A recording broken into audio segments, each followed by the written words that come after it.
First graders, I need your help. Don't tell Mr. Christenberry I'm going to try to trick him. So, I have a crazy dog. Her name is Georgia Peach. She's only 1.5 years old. She's literally absolutely nuts. In fact, she's left all of her toys all over the ground, and I counted it, and there's 10 total, and I'm going to try to see if I can trick Mr. Christenberry to help me pick them up. Okay, here we go. Hey, Mr. Christenberry. Yeah? Will you come help me with something? Sure. What do you need help with? I need help picking up Georgia's toys. They have to go back into her basket. So we're picking up her toys then? Yeah, I'll get these two. I'll get these two and I'll put them away. Wait, so you're only picking up 2? Yeah. Well, I count 1, 2, 3, 4, 5, 6. I'm counting 10, and so if we both, I want to help out, I think we both should do what's equal, right? And 2 out of 10, that means I have to pick up more than you have to pick up. So you're telling me there's 10 total? There's 10 total toys, so what if we made it fair and we both picked up the same amount? Okay. Fine. So if there's 10 total and we have to make it equal, and I'm picturing a 10 frame, I can split the 10 frame into half. Okay, so we each pick up 5 toys. Yep, 5 toys. Okay, fine. Guess what, firsties? I didn't trick him. Okay, we put all our toys away, and guess what? It was a lot easier to split it up equally. All right, first grade friends, this week we are actually going to be talking about fractions. And you may be thinking, why in the world did Mr. and Mrs. Christenberry just take a video of themselves putting Georgia Peach's toys away? Well, before we talk about fractions, we have to understand that fractions are equal parts. Now, if I were to tell you, just like I have in past illustrations, that you and a brother or sister had to split a cookie, you know that you would want to split it right down the middle so that it was fair, because you wouldn't want to get the smaller part, nor would your little brother or sister want to get that smaller part.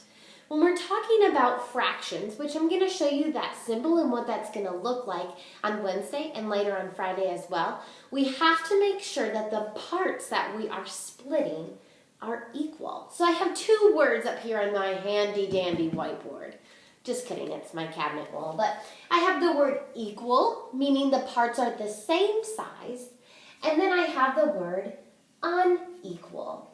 Now, they look very similar, right? We see that equal is in both words.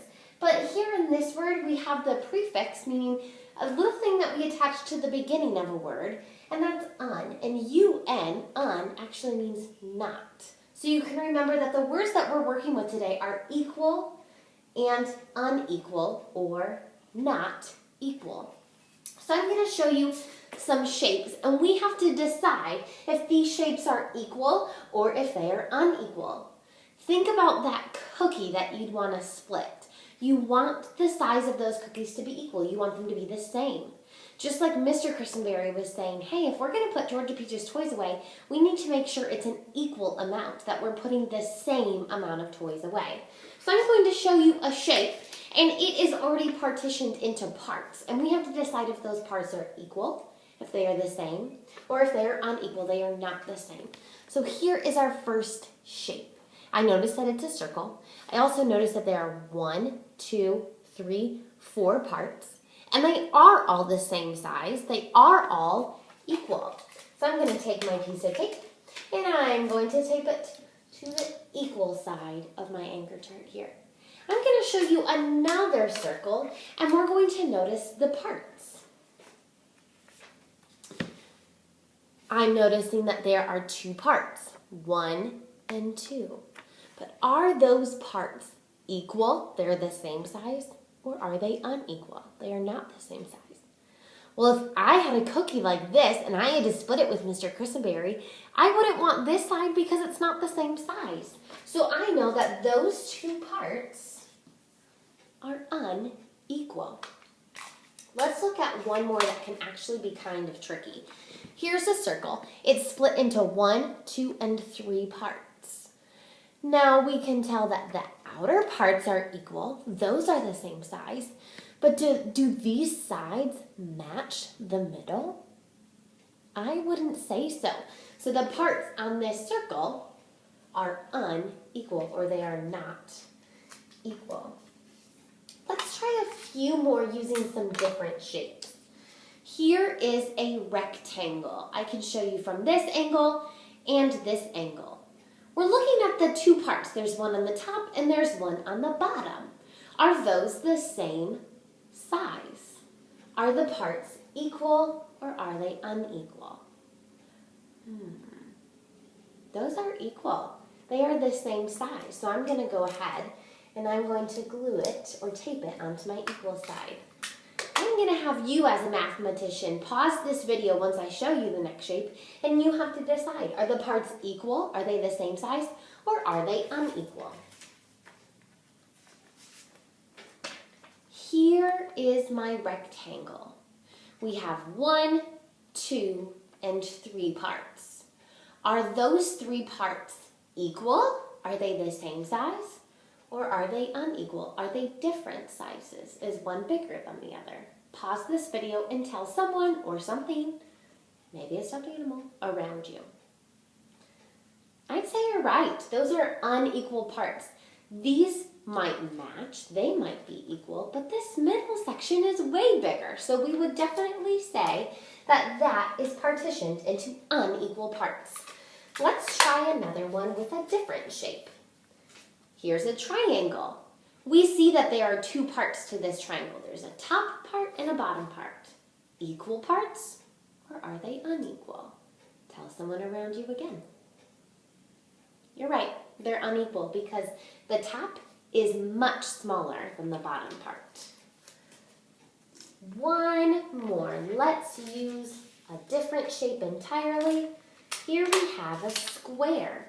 How many parts do you see in this square? 1, 2, 3, 4 parts. Are those parts equal? Are they the same size? Or are they unequal? They're not the same size. What do you think? You're right. They are equal shares. So I'm going to go ahead and tape this onto my equal sides. Well, first graders, that's your job today, because before we can really get into what fractions mean and what halves, thirds, and fourths mean, and even partitioning or splitting up circles and rectangles, we have to understand that in order for a fraction to be a fraction, it has to have equal parts. So today on Seesaw, you get to tell me and show me what you know about equal and unequal parts.